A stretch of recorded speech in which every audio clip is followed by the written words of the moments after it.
अगर हम अमेरिका की बात करें तो वहाँ की आम आबादी में मतलब जो जनरल पॉपुलेशन है उसमें करीब 35% लोगों के पास कम से कम एक बैचलर डिग्री होती है। जी बिल्कुल। और ये एक ऐसा आंकड़ा है जो किसी भी विकसित देश के लिए काफी सामान्य सा लगता है ना। लेकिन जब बात अमेरिका में रह रहे भारतीय प्रवासियों की आती है तो ये आंकड़ा अचानक उछलकर 70% हो जाता है। सीधे दोगुना। हाँ, राष्ट्रीय औसत से ठीक 2 गुना। ये सिर्फ कोई सांख्यिकीय विसंगति नहीं है, मतलब ये एक ऐसी जमीनी हकीकत है जिसने सिलिकॉन वैली से लेकर वॉल स्ट्रीट तक अमेरिकी अर्थव्यवस्था के जो सबसे महत्वपूर्ण हिस्से हैं उन्हें पूरी तरह से बदल कर रख दिया है। और देखिए यहीं से ना एक बहुत ही गहरा विरोधाभास जन्म लेता है। मतलब एक तरफ तो ये उच्च शिक्षित और तकनीकी रूप से बेहद सक्षम टैलेंट अमेरिकी इनोवेशन के इंजन को पूरी रफ्तार से दौड़ा रहा है। बिल्कुल, एकदम फुल स्पीड में। लेकिन दूसरी तरफ यही बेतहाशा सफलता वहां के स्थानीय समाज और जो राजनीतिक व्यवस्था है उसके भीतर एक गहरे संकट को जन्म दे रही है, या कहें तो एक अजीब सी घबराहट पैदा कर रही है। घबराहट। जी। सफलता की ये कहानी जितनी प्रेरणादायक लगती है ना, अंदर से उतनी ही जटिल भी है। तो चलिए आज के इस गहन विश्लेषण में इसी जटिलता को थोड़ा विस्तार से समझते हैं। आज हम एक बेहद चर्चित लेख पर चर्चा करने जा रहे हैं जिसे शमा शर्मा जी ने लिखा है। बहुत ही दिलचस्प लेख है वो। बिल्कुल। और इस लेख का शीर्षक ही अपने आप में बहुत कुछ कह देता है, इंडियंस टेरिफाई अमेरिका, यानी भारतीयों से भयभीत अमेरिकी। जी। तो आज का हमारा जो मिशन है वो ये समझना है कि कैसे ये टैलेंट न केवल दो देशों की अर्थव्यवस्थाओं को जोड़ रहा है बल्कि संस्कृति, पहचान और संरक्षणवाद जैसे कई अनसुलझे सवालों को भी सतह पर ला रहा है। सही कहा आपने। और हाँ, चर्चा में आगे बढ़ने से पहले मैं एक बात बिल्कुल स्पष्ट कर देना चाहती हूँ। इस लेख में राष्ट्रवाद, वीजा नीतियां और एकेडमिक जगत की आलोचना जैसे कई संवेदनशील और वैचारिक विषय शामिल हैं। तो हमारा उद्देश्य यहाँ किसी भी राजनीतिक विचारधारा का ना तो समर्थन करना है और ना ही उसका विरोध करना है। हम सिर्फ इस बात की पड़ताल कर रहे हैं कि लेख में प्रस्तुत तथ्य क्या हैं और वे किस तंत्र की ओर इशारा कर रहे हैं। और मुझे लगता है कि ये तटस्थता ना इस विषय को समझने के लिए बहुत जरूरी है, क्योंकि जब हम मॉडल माइनॉरिटी या किसी एक समुदाय के दबदबे की बात करते हैं तो अक्सर भावनाएं हावी हो जाती हैं। हाँ, वो तो है, लोग तुरंत डिफेंसिव हो जाते हैं। बिल्कुल। लेकिन अगर हम भावनाओं को किनारे रखकर प्यू रिसर्च के उन आंकड़ों पर गौर करें जिनका लेख में हवाला दिया गया है तो तस्वीर बहुत साफ हो जाती है। अगर हम इसकी तुलना अन्य सफल समुदायों से भी करें ना, जैसे कि यहूदी समुदाय। जी, तो यहूदी समुदाय में भी ये आंकड़ा 65% के आसपास है। तो ये महज एक संयोग नहीं है कि भारतीय टैलेंट इतनी तेजी से ऊपर आ गया। इसके पीछे बाकायदा एक पूरा तंत्र काम कर रहा है। तो क्या ये माना जाए कि ये अमेरिकी इमिग्रेशन सिस्टम का ही एक डिजाइन है? मतलब ये कोई लॉटरी सिस्टम तो है नहीं जहां कोई भी मुंह उठाकर आ सकता है? बिल्कुल नहीं, ये बहुत ही छाना हुआ सिस्टम है। वही ना, अमेरिका का जो वीजा सिस्टम है, खासकर H1B या उच्च शिक्षा के लिए जो F1 वीजा होता है, वो एक तरह के बेहद सख्त फिल्टर की तरह काम करता है। एकदम सही शब्द इस्तेमाल किया आपने, फिल्टर। मतलब वो दुनिया भर के टैलेंट पूल में से केवल टॉप 1% को ही अपने देश में प्रवेश करने देते हैं। अगर मैं इसे एक एनालॉजी से समझाऊं, जी बताइए। ये तो ऐसा है जैसे आप किसी वीडियो गेम में शुरुआत से ही एक फुल अपग्रेडेड कैरेक्टर के साथ सीधे मैदान में उतरे हो। अरे वाह, क्या तुलना की है ना? मतलब अमेरिका को इस कैरेक्टर की बुनियादी शिक्षा, उसके स्वास्थ्य या बचपन की ट्रेनिंग पर एक भी डॉलर खर्च नहीं करना पड़ा। भारत ने उस टैलेंट को तैयार किया और अमेरिका ने उसे सीधे अपने सिस्टम में कह सकते हैं कि प्लग एंड प्ले कर लिया। ये प्लग एंड प्ले वाली उपमा इस पूरे प्रक्रिया के अर्थशास्त्र को बहुत सटीकता से समझाती है। देखिए, जब कोई भारतीय इंजीनियर या डॉक्टर अमेरिका पहुंचता है तो वो अपने साथ न केवल एक डिग्री लाता है बल्कि वो तुरंत वहां की अर्थव्यवस्था में वैल्यू जोड़ना शुरू कर देता है। वो टैक्स देता है, नई तकनीक विकसित करता है, पेटेंट दर्ज कराता है। बिल्कुल, पेटेंट दर्ज कराता है। यही कारण है कि आज माइक्रोसॉफ्ट से लेकर गूगल तक लीडरशिप के स्तर पर इस समुदाय का इतना बड़ा वर्चस्व है। सही बात है। वे केवल उपलब्ध नौकरियां भर नहीं रहे हैं, वे नई अर्थव्यवस्था के पूरे ढांचे को डिजाइन कर रहे हैं। लेकिन यहीं पे मेरे दिमाग में एक सवाल उठता है, अगर ये फुल अपग्रेडेड टैलेंट अमेरिकी अर्थव्यवस्था के लिए इतना ही फायदेमंद है, तो फिर इस लेख का शीर्षक भारतीयों से भयभीत अमेरिकी क्यों है? ये एक वाजिब सवाल है। मतलब अगर कोई आपके सिस्टम को बेहतर बना रहा है तो उससे डरने की क्या जरूरत है? क्या ये सच में भारतीयों से डर है या फिर ये एक सामान्य आर्थिक चिंता है जो किसी भी देश में तब पैदा होती है जब स्थानीय लोगों को लगता है कि उनकी नौकरियां जा रही हैं? देखिए, अगर हम इसे व्यापक संदर्भ में देखें तो इसे सिर्फ विदेशियों के प्रति नफरत यानी जीनोफोबिया कहकर खारिज करना बहुत आसान होगा। हाँ। लेकिन जमीनी हकीकत कहीं ज्यादा जटिल है। लेखिका ने इस डर के पीछे एक बहुत ही महत्वपूर्ण कारण बताया है और वो है टैलेंट गैप। अच्छा, टैलेंट गैप, वो कैसे? अमेरिका में विज्ञान, तकनीक, इंजीनियरिंग और गणित, जिसे हम स्टेम कहते हैं, उसकी पढ़ाई बहुत कठिन और महंगी मानी जाती है। वहाँ के स्थानीय युवाओं में इन विषयों के प्रति दिलचस्पी लगातार कम होती जा रही है। ओहो, मतलब वो ये मुश्किल सब्जेक्ट्स पढ़ना ही नहीं चाहते? बिल्कुल। और इसका परिणाम ये है कि उच्च स्तर की तकनीकी नौकरियों के लिए स्थानीय स्तर पर उन्हें पर्याप्त और योग्य उम्मीदवार मिलते ही नहीं हैं। अर्थव्यवस्था को कोडर चाहिए, डेटा साइंटिस्ट चाहिए, लेकिन स्थानीय शिक्षण संस्थान उन्हें उस संख्या में तैयार ही नहीं कर पा रहे हैं। इसका मतलब तो ये हुआ कि अर्थव्यवस्था के दो अलग-अलग हिस्से आपस में बुरी तरह टकरा रहे हैं। एकदम सही। एक तरफ सिलिकॉन वैली की बड़ी-बड़ी टेक कंपनियां हैं जिन्हें हर हाल में दुनिया का सबसे बेहतरीन टैलेंट चाहिए, चाहे वो कहीं से भी आए। जी। और दूसरी तरफ वॉशिंगटन की राजनीति है। जी। जब एक आम अमेरिकी नागरिक देखता है कि सबसे ज्यादा वेतन वाली नौकरियां या सबसे सुरक्षित करियर बाहरी लोगों के पास जा रहे हैं, तो उसके भीतर एक आर्थिक असुरक्षा पैदा होना बहुत स्वाभाविक है। बिल्कुल स्वाभाविक है। और ये आर्थिक असुरक्षा सीधे तौर पर वहां की राजनीति को प्रभावित करती है। देखिए, एक राजनेता को तो चुनाव जीतना है, जाहिर सी बात है। और उसके लिए उसे अपने मतदाताओं को ये विश्वास दिलाना होगा कि भाई तुम्हारी नौकरियां सुरक्षित हैं। और यहीं से संरक्षणवाद यानी प्रोटेक्शनिज्म की शुरुआत होती है। मतलब H1B वीजा पर लगातार नए प्रतिबंध लगाना और वो सब। बिल्कुल, इमिग्रेशन की प्रक्रिया को जानबूझकर जटिल बनाना, ये सब उसी राजनीतिक दबाव का नतीजा है। राजनेता बस ये दिखाना चाहते हैं कि वे अमेरिका फर्स्ट की नीति पर चल रहे हैं। पर क्या ये नीतियां वाकई जमीन पर काम करती हैं? क्योंकि लेख में एक बहुत ही प्रासंगिक बात का जिक्र है कि अमेरिका के ही कई बड़े उद्योगपतियों ने सरकार को स्पष्ट चेतावनी दी है। जी, मस्क और ज़करबर्ग जैसे लोगों ने। हाँ, उनका कहना है कि अगर इस विदेशी टैलेंट को बाहर रखा गया तो इससे स्थानीय लोगों को नौकरियां नहीं मिलेंगी, बल्कि कंपनियां ही अपना काम अमेरिका से बाहर ले जाएंगी। तो अंततः इसका सबसे बड़ा नुकसान तो अमेरिका की अपनी इनोवेशन क्षमता को ही होगा ना? देखिए, ये एक क्लासिक दो-धारी तलवार वाली स्थिति है। अमेरिका को ग्लोबल सुपर पावर बने रहने के लिए इस भारतीय टैलेंट की सख्त जरूरत है। हाँ, वो उनके बिना तो आगे नहीं बढ़ सकते। बिल्कुल नहीं बढ़ सकते। लेकिन साथ ही राजनीतिक रूप से उन्हें एक ऐसा नैरेटिव भी बनाए रखना है कि वे अपने नागरिकों के हितों की रक्षा कर रहे हैं।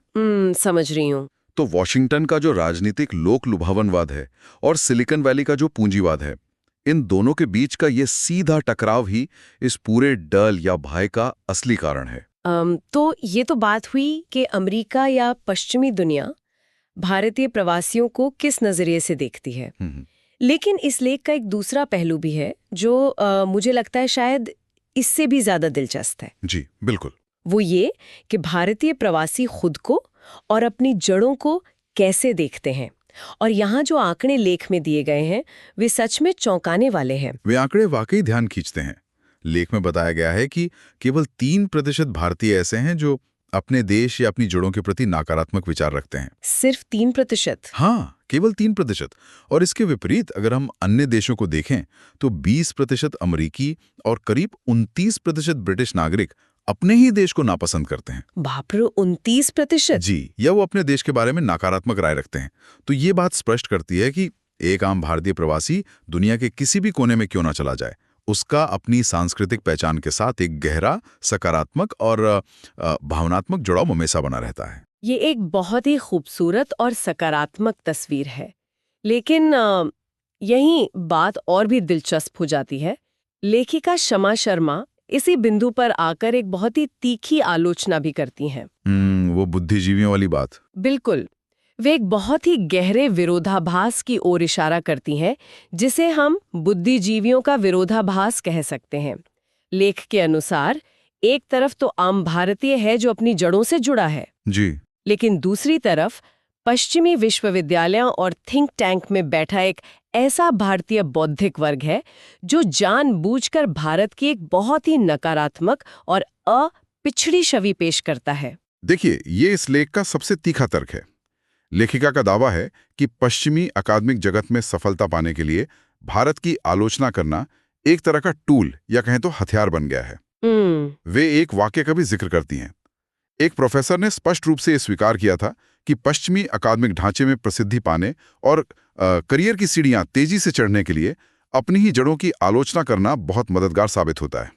ये तो ऐसा लग रहा है जैसे किसी एलीट क्लब में एंट्री पाने के लिए कोई जानबूझकर अपने ही परिवार की बुराई कर रहा हो ताकि उस क्लब के लोग उसे अपना मान लें। बिल्कुल सही एनालॉजी दी आपने। पर एक मिनट रुकिए, यहाँ एक स्वाभाविक सा सवाल भी तो उठता है जी। किसी भी बुद्धिजीवी, लेखक या शिक्षाविद का बुनियादी काम ही यही होता है कि वो अपने समाज की कमियों को उजागर करे, सत्ता से सवाल पूछे और सुधार की गुंजाइश पैदा करे। तो क्या हम हर तरह की आलोचना को करियर बनाने की चाल कह सकते हैं? लेखिका किस आधार पर एक जायज अकादमिक आलोचना और जानबूझकर बनाई गई नकारात्मक छवि के बीच फर्क कर रही हैं? इससे एक बहुत ही महत्वपूर्ण सवाल खड़ा होता है।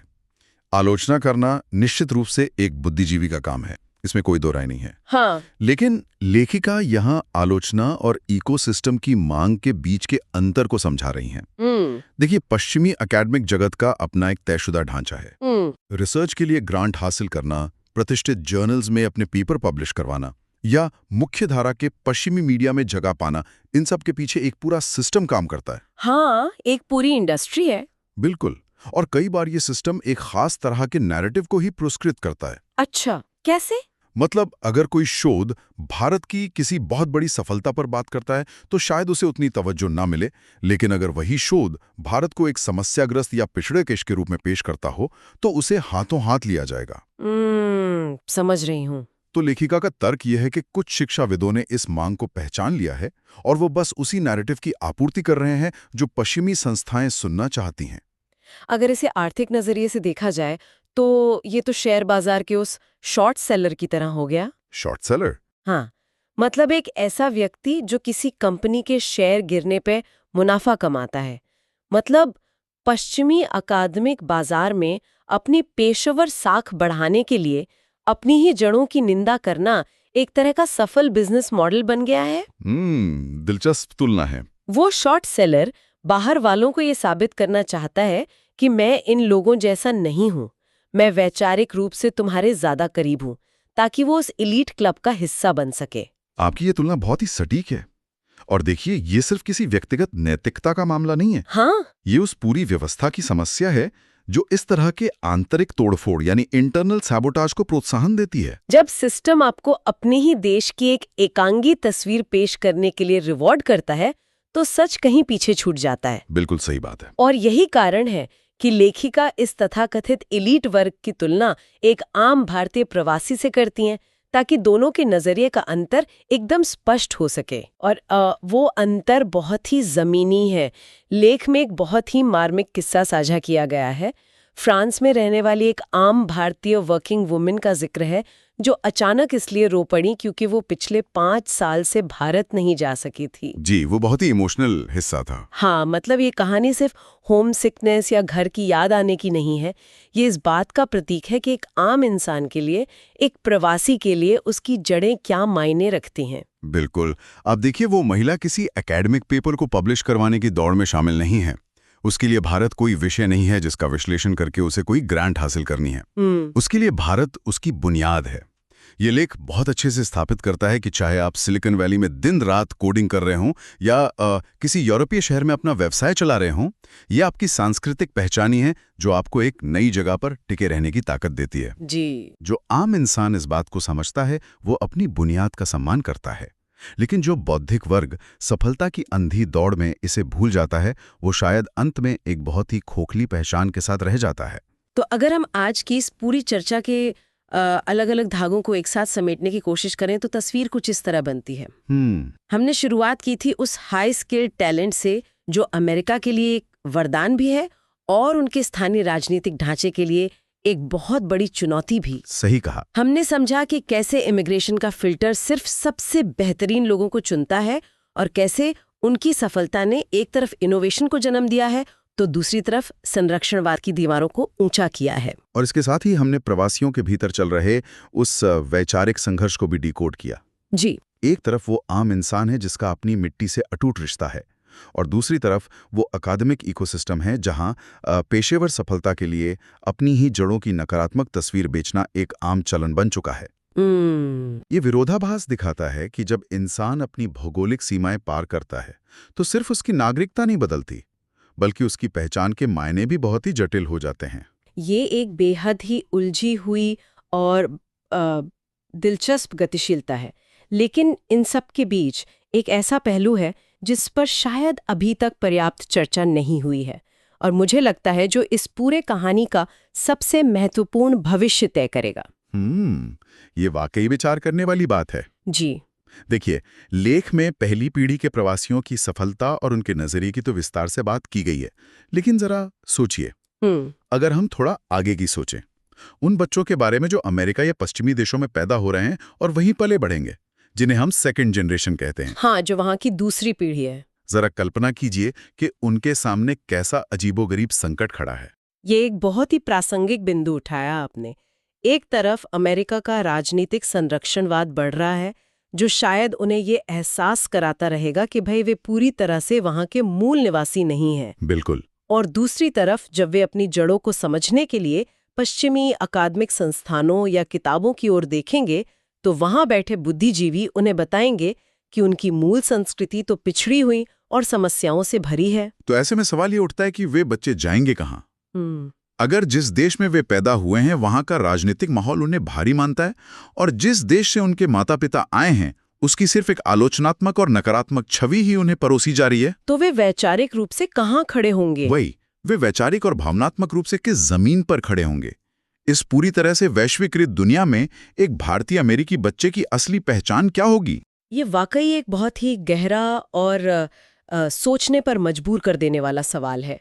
शायद यही वो बिंदु है जहां सफलता की असली कीमत चुकानी पड़ती है। जी। जब आपकी आर्थिक तरक्की तो आसमान छू रही हो, लेकिन आपकी जो सांस्कृतिक पहचान है वो दो अलग अलग नैरेटिव्स के बीच कहीं खो जाए। बिल्कुल। यह सोचने पर मजबूर करता है कि क्या दुनिया की सबसे अच्छी डिग्रियां और सबसे बड़ी नौकरियां उस खालीपन को भर सकती हैं जो अपनी जड़ों से कटने के बाद पैदा होता है? ये एक ऐसा सवाल है जिसका जवाब शायद आने वाला वक्त ही देगा। सही कहा आपने। खैर, आज की इस चर्चा को हम यहीं विराम देते हैं।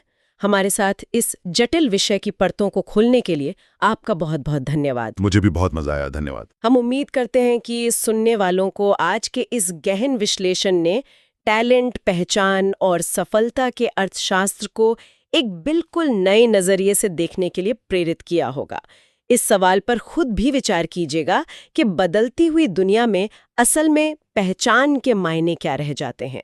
अगली बार फिर मिलेंगे एक नए विषय और नए गहराइयों के साथ। तब तक के लिए विचार करते रहिए।